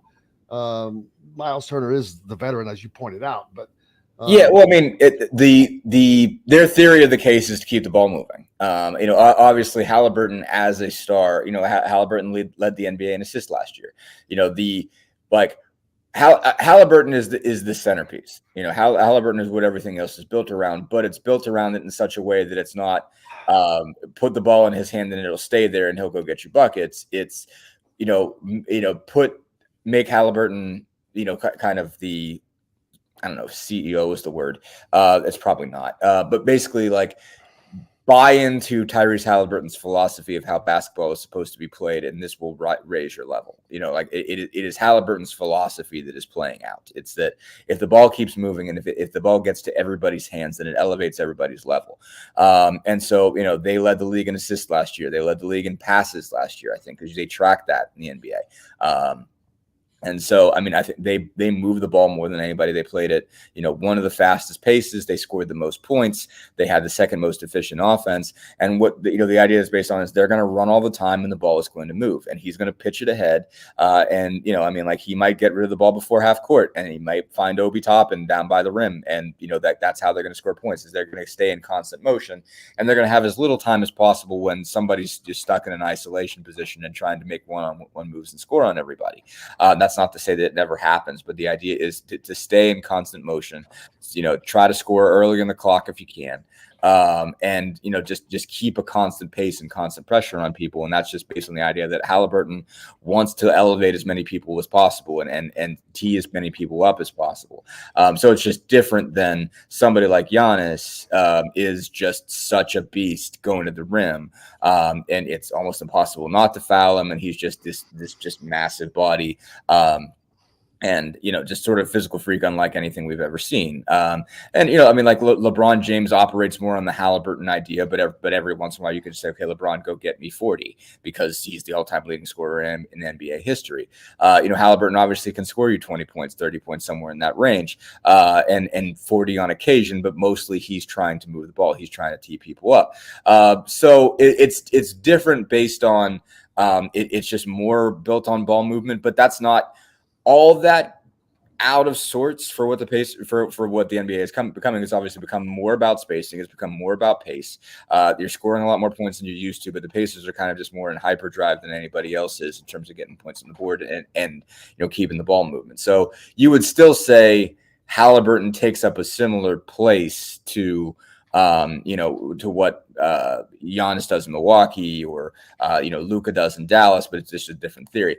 But, Siakam is still the guy. Siakam is the guy where it's if somebody slows you down and they force you to play in the half court and you need somebody to get you a half court bucket in isolation, Siakam is the guy who gets the ball. He's the guy that can just find a way to get his, because he's got the size for it and the skill for it. I mean, like for a guy who's 6'8" with a 7'3" wingspan, he's just got remarkably good handles and the ability to, fade away and hit jumpers, get to the mid-range, get to the rim, hit threes, can score in really any way possible. And it's really hard to defend him. Basically, he's like Durant in the sense that it's hard to keep him from getting his shot, where, Durant can rise up. And once he's risen up, there's really nothing you can do to keep him from getting his shot. You can contest it, but I mean, he's too high up to block it. Siakam's got a similar circumstance where when he raises up, when he's got 7'3" wingspan, he's getting up at the ball is at a similar height. So it's tough to defend him. And when he can hit a turnaround jumper when he's fading back at 60, 50 degrees or whatever, you can get a hand in his face, but you're not blocking his shot. So that makes him a really tough guy to guard. So on some level, he's the guy that they look to when they need a bucket. But Halliburton is the guy that's driving the train, and it makes for just a different philosophy than a lot of other teams have. Indiana Sports Beat Radio coming to you from the Hard Truth Distilling Company studios. We've got more coming up. Dustin Dopirak from the Indy Stars with us, back with more right after this. This segment is brought to you by Hoosier Hanks East. Indiana Sports Beat Radio is brought to you by the fine folks at the Hard Truth Distilling Company, including Big Woods Restaurants and Quaffon Beers. You can find their great products in your area. If not, ask for Hard Truth. Their great products like their Hard Road Rye, Sweet Mash Bourbon, or the Toasted Coconut Rum. Ask for the Hard Truth. In the market for a new or used vehicle? Well, nobody beats the prices and selection of Andy Moore Honda in Bloomington. Right now, get a brand new Honda with no payments for 90 days. That's right, 2023 and 2024 Honda Pilots, HRVs, CRVs, Honda Ridgelines, payment-free for 90 days. Or get 0.9% APR financing for 36 months on a 2023 Honda Ridgeline. Go to AndyMooreHonda.com and get more to your door. If you're looking for a home in the Indianapolis area, you need Cheryl Sizemore from RE/MAX Advanced Realty. Cheryl Sizemore has over 2 decades of experience, and that could be the difference in you getting the home you want in today's tough housing market. Reach out to Cheryl Sizemore from RE/MAX Advanced Realty at Cheryl@IndyHomePros.com or 317-298-0961. Cheryl Sizemore from RE/MAX Advanced Realty. Let Cheryl Sizemore get you in the home you want today. Cheryl@IndyHomePros.com.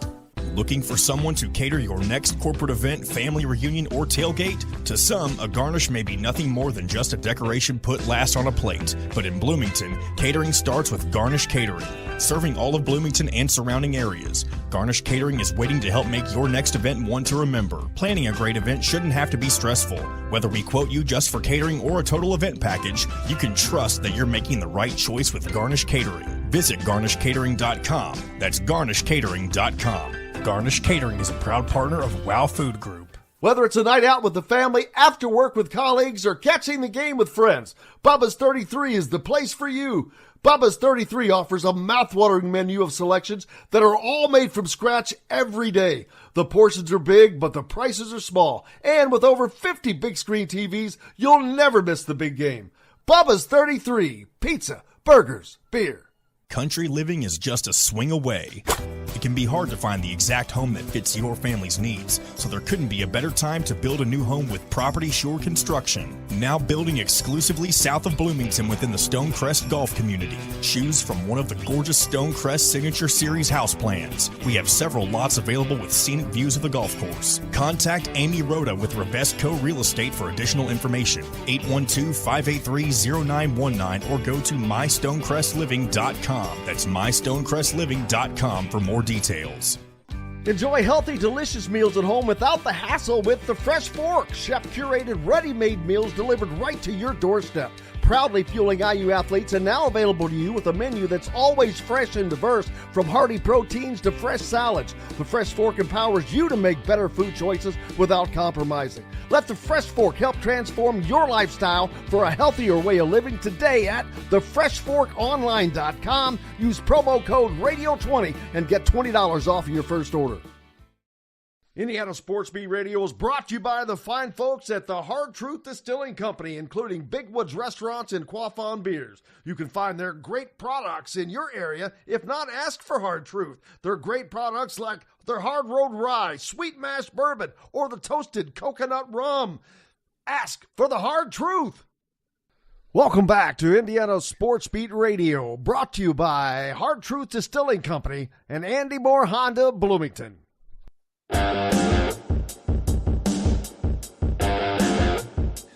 Welcome back on this Tuesday. Dustin Dopirak from the Indy Star with us. And Dustin, your Penn State Nittany Lions are kind of rounding into form. Not a good weekend for your Steelers, but I had Mike DeCourcy on earlier as well, so he had to take the grief. He's living back in Pittsburgh now, so he's actually there, and so I'm sure it's more palpable when that happens. But man, Penn State didn't kind of started out looking defensively a little shaky when was it Connor Bazelak who put up a bunch of yards on them? But since then, man, Illinois is a really good team. I'm really impressed with them, but I was very impressed with what Penn State's defense did with Illinois in that first half. Well, the whole game for that matter. They gave up 7 points. They gave up a score on the first drive of the game, and that was it. So they're starting to lock it down. Oh, we've got you muted somehow. Hold on. What's that? There we go. Okay. Go ahead. Yeah, we were at a wedding in Connecticut because I didn't get to watch that one. We got to the post festivities bar to see the end of the Georgia Alabama game, which is kind of wild. So I didn't get a chance to see much of it, but yeah, 34 yards rushing on 32 carries is some pretty impressive work. That quoting Illinois to that, I had 185 through the air and a pick, 7 points at the beginning, and shut them out the rest of the way. Obviously Tom Allen is dealing with a lot of, there's a lot of talent over there. Certainly, big time guys who are big time recruits, guys who are going to be NFL players, Abdul Carter, et cetera. It's really helpful when you get that kind of talent. But Tom Allen can coach defense. We could go back and relitigate everything that went wrong for IU over from 2021 on. He built the defensive system basically that turned them into what they were in 2020. Obviously is a guy who uses a lot of hybrid positions and things like that to create different looks. And when they were really good, they created a lot of turnovers and, weren't easy to run on and weren't easy to pass on. And he's got better material than he had at Indiana, even though he didn't have bad material at Indiana, especially in the early portion of his career there. So it is rounding in the shape. The defense is rounding in the shape, and they've got enough pieces on offense between Aller and Kaytron Allen and Nicholas Singleton and Harrison Wallace. I mean, they've got some talented guys, so they got a shot. Obviously in that Big Ten, you're still seeing, at the top of the league, you're still seeing your Ohio States, your Oregons, but Penn State's in there. They certainly are in good position leading into, getting towards the tougher part of their schedule. Obviously, Illinois is a nice win to get them going. But they've got, UCLA next week that you figure after what Indiana did, they shouldn't have a problem either. But then you look at USC, Wisconsin, Ohio State, where it gets a little bit more difficult, but that's really going to tell you, kind of who they're going to be, if they're going to be a playoff team or not, if they're going to win the Big Ten or not. You find out in the next 3 weeks after that UCLA game, but put themselves in good position. Obviously, some other teams have lost games they weren't supposed to lose, such as Notre Dame. But Penn State is in a spot where they are who they're supposed to be at this point in the year. Absolutely, and looking forward, this Big Ten is going to be fun. I've been talking about it a lot. Just talked about Illinois and how impressed I have been with them. And man, you want to talk about already having played in two of the toughest places in all of college football. They play it at Lincoln, Nebraska, and they get a win.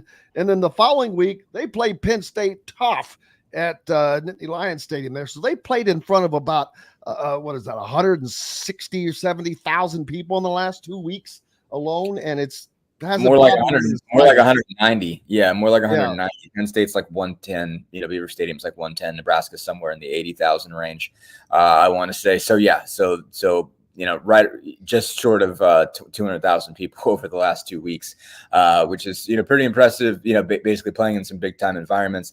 They've got two nice wins. Against Nebraska and Kansas. So they've set themselves up in some pretty good shape, obviously going forward. I mean, certainly don't expect them to be a playoff team, but they could be, pretty high on that list of second tier bowls when it's all said and done. It's just wild to see the, how everybody's schedules are spreading out when you're really looking at 2 or 3 games that are really difficult. Illinois has got one of the tougher schedules. I mean, they still got, after Nebraska and Penn State, they still have Michigan, Oregon left on the schedule in back-to-back weeks, October 19th and 20th. And Rutgers, another team that's been a little bit of a surprise. Yeah, exactly. Rutgers is 4-0 already. God, who would they beat? They beat Virginia Tech and Washington. I mean, those are a couple no joke wins. You saw Virginia Tech obviously take Miami to just to the brink basically on Friday night. So it continues to be like you're still getting a sense of, all right, who are these middle of the pack teams and where they really fit in the Big Ten. You had a sense of who was going to be at the top there, and that's mostly been the case. But certainly Indiana being one of them. But Indiana, Rutgers, Illinois, Nebraska, Iowa to a certain extent. Michigan State hasn't been terrible. You've had some teams rise up that maybe you weren't expecting to be, to fill out what that middle of the pack in the Big Ten is going to look like. Yeah, looking at Illinois' schedule, they have this weekend they have a game with Purdue, so that should be like having a bye week. But after that, Michigan, followed by Oregon, then Minnesota, which is could have beat Michigan in the Big House over the weekend if it hadn't been for a bad call. Michigan State, then that tough Rutgers team, and then Northwestern. So, yeah, the odds of them going at 11, you're going to have to go 11-1 in the Big Ten to make the college football playoffs, in my opinion. And that does not include a loss in the Big Ten championship game. That's, to me, that does not count. If you make the Big Ten championship game, you're in the playoffs. I don't care if you're second or not. I'd agree. Yeah, if you're 11-1 and you get to the playoff, you're getting in. If Ohio State and Oregon have a rematch in the Big Ten title game, and whoever loses the first one loses the second one, I think that team still gets in. You're right. And it's the fact that we're even talking about, and ESPN's computers have Indiana with a 40% shot right now of making the college football playoff. And wow. as I said all year, that Indiana was going to be favored in every game they played, save Ohio State. And that's ESPN's computers not only has it that way, it's substantially. They have a 60% shot at beating Michigan right now on their computer mock-ups. So that just let that soak in for a second. Okay. I'm just telling you, this is what the numbers say. I know it's crazy, but I understand. I mean, I've been through this. I've been through this enough. I covered that team enough. I'm not going to tell you to get your hopes up. Everybody says that. Just understand you are getting your hopes up at your own risk. Do not blame me this time. So, I said, I'm telling people to get your hopes up. Get your hopes up. Enjoy the ride. Enjoy the ride. That's a different story. Enjoy the ride is a different thing than getting I'm saying, like, don't put it away to the side and say, well, I don't know, I'm waiting for the shoe to drop. Don't wait for the shoe to drop, because if you do that, then you missed out on enjoying that and you feel the shoe drop. If the shoe's going to drop, let the shoe drop, but enjoy it until it gets there. Right. Let me flip this around in a way, because they're going to be, they're probably going to be, 6-0. Like, they got Northwestern coming up. If they beat Northwestern, they're 6-0. They're in a bowl game. They're in and they're done. And so, enjoy all of it. You should always enjoy all of it. If you follow Indiana football, you should take in any level of joy that you can, because you have put yourself through so much voluntarily, throughout your lifetime of, so much pain throughout your lifetime. You should enjoy any opportunity that they're a winning team.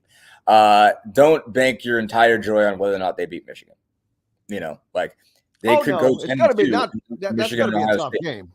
Yeah. So is Michigan State and Michigan State. I mean, right, exactly. They have none of this is a done deal. No, I'm not saying any of it's a done deal, but I believe. This is what I think is going to happen, and I think that Indiana is going to do exactly what Kurt Cignetti said. Which, first of all, I was sitting in the press conference that first day, and I was just reading something that on Rivals that talked about that first day. And when he said, I win, Google me, and everyone was met with an eye roll, and it was. Right. I mean, who does that? Who comes into the most downtrodden football program in the history of Division I and says, not only am I going to win, I'm going to win now.